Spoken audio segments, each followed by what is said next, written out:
Trump afirma que vetará a proibição nacional de aborto se reeleito. Ex-presidente defende que a decisão sobre o aborto deve ser deixada para os estados. No dia 1º de outubro, o ex-presidente Donald Trump declarou que, caso seja reeleito em novembro, vetaria qualquer tentativa de implementar uma proibição nacional do aborto. Segundo Trump, a decisão sobre o aborto deve ser tomada pelos estados, respeitando a vontade dos eleitores locais. Trump destacou que não apoiaria uma proibição federal sob nenhuma circunstância, reforçando que os estados devem ter autonomia para legislar sobre o tema. Em uma mensagem na plataforma X, ele afirmou: "Como Ronald Reagan antes de mim, apoio totalmente as 3 execuções: estupro, incesto e risco de vida para a mãe." Ele também criticou o que chamou de posição radical dos democratas em relação ao aborto tardio. Durante um debate no dia 1º de outubro entre o senador J.D. Vance e o governador de Minnesota, Tim Walz, a questão do aborto foi um dos pontos discutidos. Vance defendeu a proteção da vida e uma abordagem pró-família, enquanto Walz criticou Trump pelo papel que desempenhou na nomeação de 3 juízes da Suprema Corte que contribuíram para a derrubada de Roe v. Wade em 2022.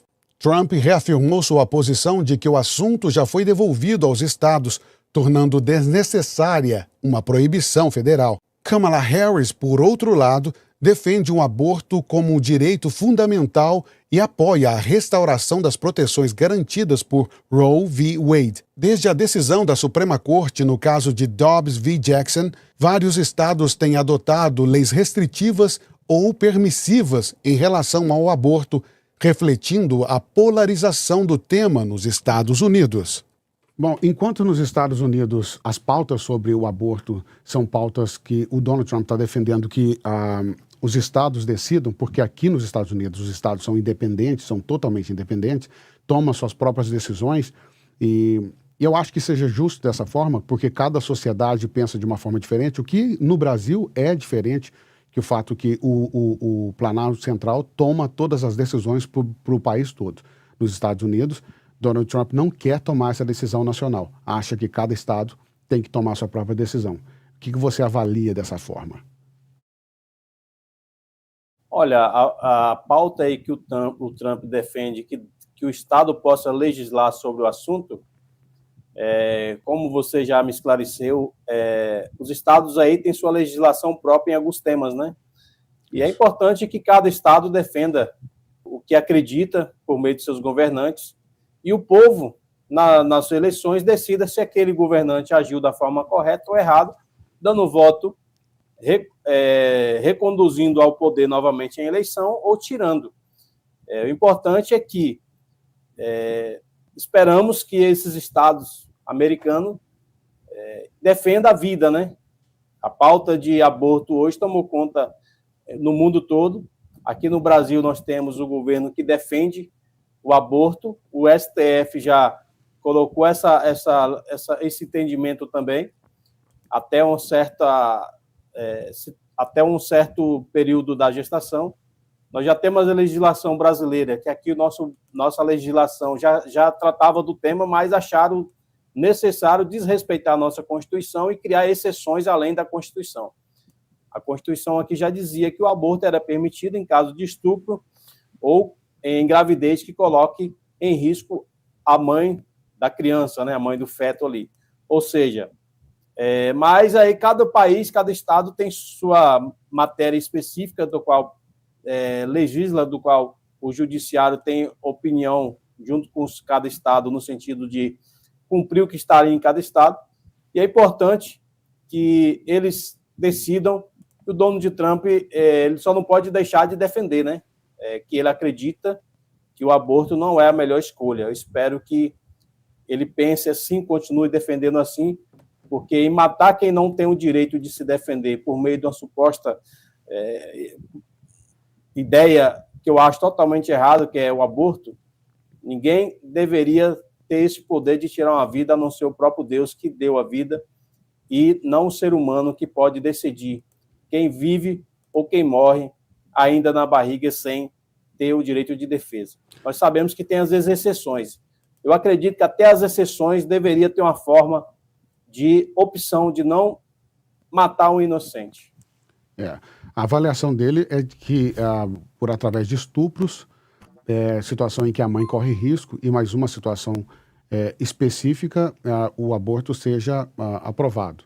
Mas como mesmo essa aprovação, mesmo essa opinião causa muita polêmica por várias questões, por questões inclusive religiosas, ele deixa que os estados tomem conta dessa pauta para que cada estado, de forma mais protestante, mais católica ou de qualquer outra forma religiosa ou um pouco mais racional, vamos dizer assim, clínica, tome suas próprias decisões. Eu acho que, de certa forma, seria interessante mesmo. Uma das peculiaridades dos Estados Unidos é o fato de que os estados são independentes, ou seja, algumas leis federais funcionam para todo mundo, mas algumas leis, inclusive estaduais, são irrevogáveis. Mesmo que o presidente queira revogar algumas leis, não podem. E algumas decisões têm que ser tomadas de forma independente, porque se você toma uma decisão para todos, para os Estados Unidos todo, e se uma maioria de um estado não concorda com aquilo, seria melhor que cada estado tomasse suas próprias decisões. Nesse sentido, eu acho que, na minha opinião, eu acho que Donald Trump está tomando a decisão correta, né, de deixar que os seus governadores, com a sua população, tomem a melhor decisão. A gente vê aí também que nos Estados Unidos tem a questão da eleição, né? Cada estado tem a sua legislação, diferente do nosso país aqui, que tem o TSE, e aí tem essas diferenças. É importante a gente ter esse contraponto em um país que a democracia de fato existe, até para que as pessoas tenham direito de viver em um local onde ele possa escolher viver onde ele acredita em algumas pautas, diferentemente de viver num país onde o aborto aqui no Brasil está sendo uma pauta defendida e você não tem para nenhum estado onde mudar, caso você sinta a necessidade de não viver em um estado ou no país, mas aqui no Brasil, diferentemente, a gente segue o que a nossa Corte Judicial decide. Hoje não está sendo mais nem o que o Legislativo decide.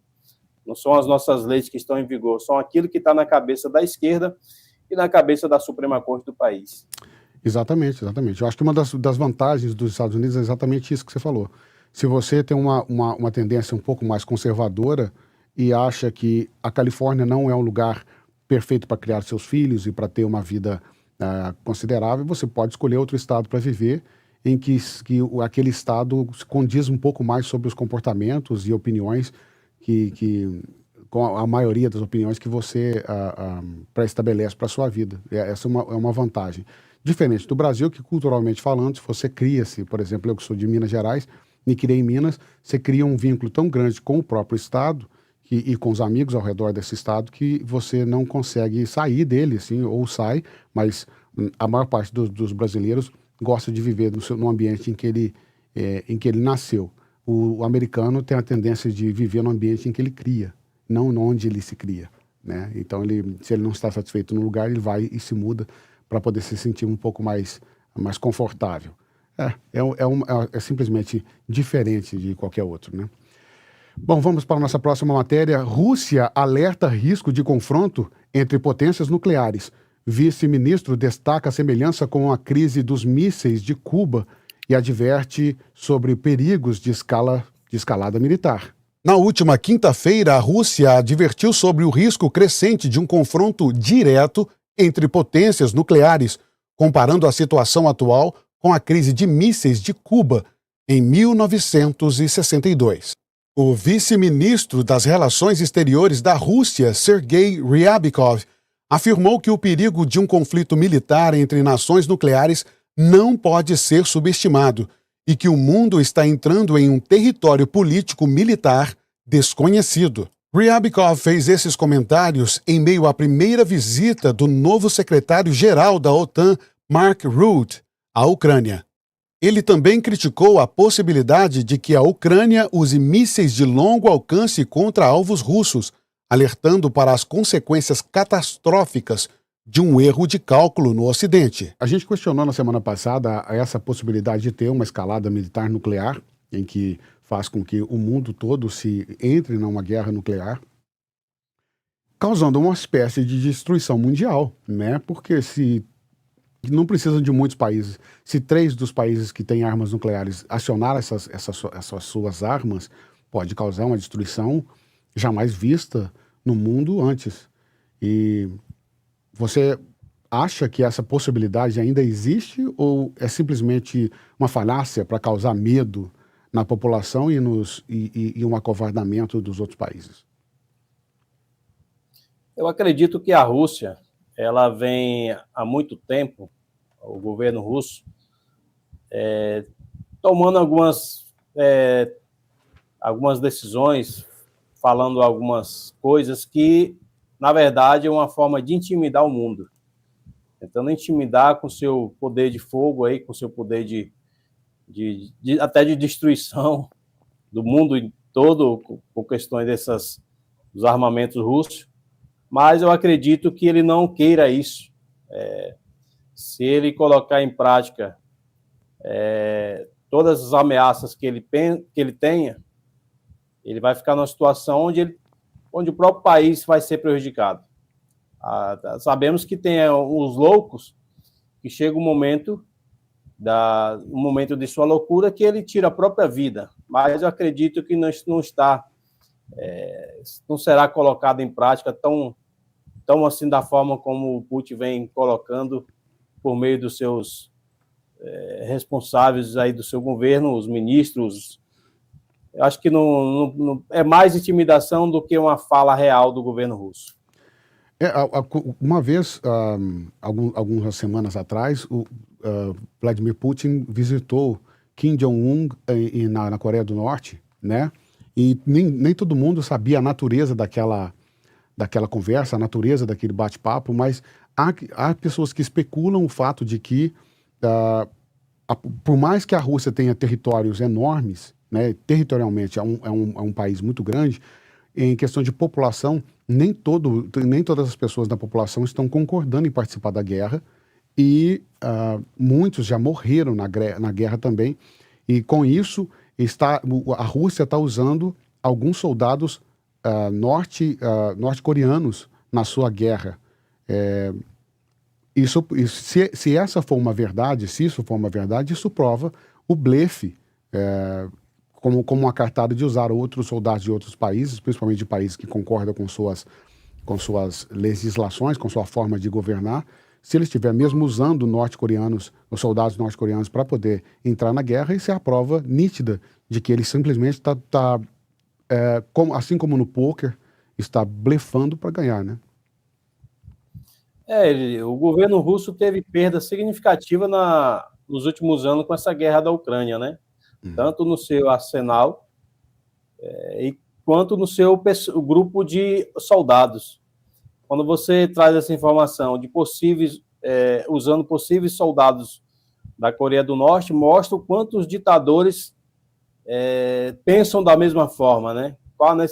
Qual a legalidade, qual a justificativa você pegar soldados de outro país para colocar numa guerra, sabendo o risco dele não poder voltar mais para a sua família. Mas na ditadura, enquanto eles vão sobrevivendo, vão vivendo e vivendo muito bem, morando em mansões, tendo as melhores aeronaves, a sociedade vão pagando com a vida para manter esses ditadores no poder.